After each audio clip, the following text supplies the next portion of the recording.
episode 3, Living Midnight. And it's your boy Icon with a Netflix TV review for you, episode 3 of Tomb Raider. And let's get started. But before you do, hit that notification bell, like and or subscribe to my channel. Here we go. So like I said, in this episode, it starts with the two of them drowning. Jonah and Laura drowning because the tide kicked in. And people were bringing that up because they were saying that lately the weather's been out of whack. Like the tides have been going funny. It's been like snowing in the summer and everything, and people are just chalking it up to climate change, and nobody's really like thinking about what's actually happening here. So, and this was cool because in this scene when the two of them were drowning and they were going through like the ocean and going through the water. Again, I keep going back to this. It was classic video game stuff with her going through the water, trying to navigate between like the debris, jumping onto things, like bouncing and bouncing. She ended up using the rope that the girl gave her to latch onto something. And even in episode 2, when her and Jonah were trying to like make their way through the caverns, they were sliding down the caverns, trying to avoid the stalagmites and the stalactites. It's dope. Like it's making me want to go back and play the damn game again, or at least rewatch it on my YouTube channel. Do that for me, please.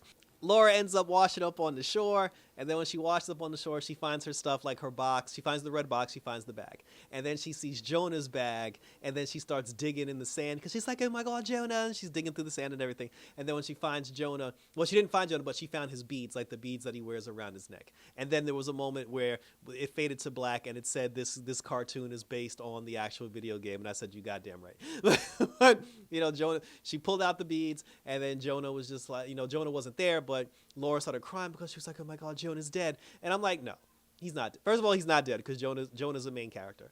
2, if you dug up the sand and you found his beads, if you found his bag, if you found a piece of his clothes, that boy is too damn big for you not to find him as well. So for her to just automatically assume he died, I was like, nah. I was like, she knows better than that. And then while she was crying, then the thief, the guy that, you know, like stole the jade box from her, he ran up on her. The two of them got into. Well, he put the knife to her throat. The two of them got into it a little bit, and then he was like, "Where's the ruby box? Where's the ruby at? You know, Lady Croft." And then she was like, "You bastard! You killed Jonah." And he was like, "No, you're the one that killed Jonah." And then she was like, "You want the box? You son of a bitch!" And then she threw the box. He ran after her. Then she disappeared. So now she ends up in she ended up somewhere. And then she called Zip. Zip was playing basketball with them ugly red sneakers. She was like, I need one of the items from the Croft vault. And then she was like, send it to Beijing. And then he was like, well, where's Jonah? And she was like, Jonah's dead. And then he was like, dear God, no. You know, he told Laura, he was like, well, he said that you need to, he said, come home. And she was like, no, she's like, I have to finish what I've started. She's like, just send me the item. So Zip ends up coming to Beijing to meet up with Laura, and he brought the item himself. Jonah's fiance kept calling Laura. She didn't answer her phone call, but for some reason she called Sam, and Sam didn't answer the phone. I thought Sam and Laura was cool, but apparently the two of them got beef, and I guess we're going to explore that beef at some point later on in the season. So then Zip shows up, and then he was just like, listen. And then she was like, I told you not to come. And he was like, you ain't my mama. And he's like, I'll do what I want to do. So she was like, okay, fine. She's like, but stay behind me and take care of yourself. So they go to Beijing, to this secret place where there's a place in Beijing where people, scientists or whatever, they recover stolen artifacts from all across the globe. Laura asked Zip to bring a sword that belonged to like Beijing culture in exchange for information about the boxes. So she gave so this was one woman who was being a bitch, and she gave her the sword, and then she was like, hey, she's like, this is an item that my father recovered. She's like, no, this is an item that your father stole from us. And then she's like, whatever, bitch, just give me the info. And then she told her a story. And apparently there's not just 2 boxes, there's 4. And these 4 boxes represent some of mankind's most horrible traits, like anger, greed, like jealousy, blah, blah, blah. She said that these 4 gems can unleash the worst traits of all mankind onto the world. And they were the gods sealed them into different gems and hid them on different corners of the globe so mankind wouldn't be tempted. But if these 4 items are brought back together, it'll unleash chaos all across the world and people are going to die. So then after they have their information, Now they're trying to find where the red gem is. So Zip is on the computer looking up that information to find out where the red gem is. He's telling Laura, in the meantime, why don't you just chill out while I do what I do. They were in a cat cafe, which I thought was hilarious. And while they were in the cat cafe, the cats were basically like jumping all over his shit. Because that's a real thing. Like in real life, they do have cat cafes in certain parts of China, which is like, it's actually pretty cool because I'm a cat guy, so I kind of like that. So then, so Zip found out information. It turns out that there was a guy who he, along with the rest of his family, died. Well, the kids, I guess, like the family members and the kids died. And the father got blamed for their murder. And when the father got arrested, he said that his wife made him do it. And then we saw his wife, and I guess like had a daughter with him, and the wife had around her neck the ruby stone. So the ruby stone basically corrupted the mother and caused her to kill her entire family.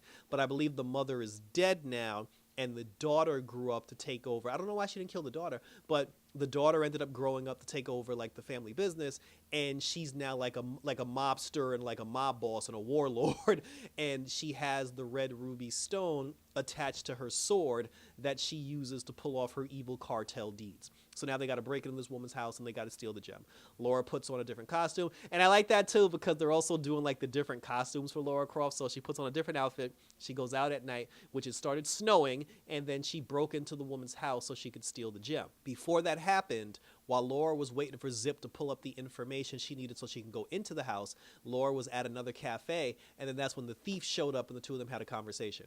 And he told her, he was like, you and I are the same, Lady Croft, because he said that the way that your father was killed by the Trinity, he said my father was killed by an organization called the Light. And he said that, he's like, you and I are the same and everything. She was like, I don't think so. But he said what he wants to do is, he wants to bring the jewels together because those jewels will grant him the power that he needs to take revenge on the people that murdered his family. And he said, unlike you, that took you almost a decade to get revenge for your daddy, he was like, I'm going to do it in a weekend. And then he was like, stay out of my business. And then she got mad and she walked away. So now, but because he has the power of the emerald, it allows him to control people. And I guess he can see the people that he controls. He can see what they see through their eyes. So he had various people throughout the town spying on Laura as she goes after the red stone. So Laura breaks into this woman's house. She ends up stealing the red stone. She got the red stone from her. And when she got the red stone, it actually corrupted her. Laura started getting corrupted by the power. And then like evil started taking over. She unleashed tigers on the grounds that were killing people. She was feeding people to tigers. She was actually like using people as human shields so they can get murdered. Like Laura was going crazy. Like she was really like hurting people. Even Zip was like, girl, what's on your damn mind? Like, what are you doing? And then after a while, like when she saw the blood on her hands and the fact that she actually killed somebody, she kind of like, she threw the sword down, she threw the jewel down because she was like, I can't have it. And then when the warlord showed up, she tried to take the power back because she also had like the red power like in her veins. So her and Laura trying to fight for the jewel, but then Laura was smart enough and she had enough control at that point where she took the jewel and put it back into the box, because once you put the jewel back into the box, it stops like the hold that the gem has over you. So both her and the warlord went back to normal.